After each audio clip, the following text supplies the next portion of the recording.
Од понеделник средношколците ќе се потат на минусни температури. Започнува екстерното тестирање за учениците во завршните години. Вкупно врели водики ги обливаат околу 7000 матуранти од регионот, на кои ќе им се проверува знаењето по 2 предмета. Освен учениците, на тест ќе бидат и училиштата, чија обврска е организацијата на испитот.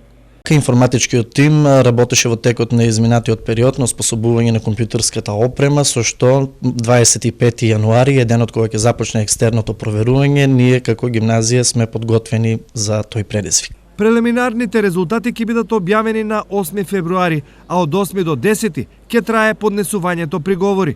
Но учениците што нема да поднесат приговор, првиот резултат ќе им биде конечен, а за останатите кои ќе поднесат по разгледување на приговорот, резултатот ќе биде објавен на 12 февруари.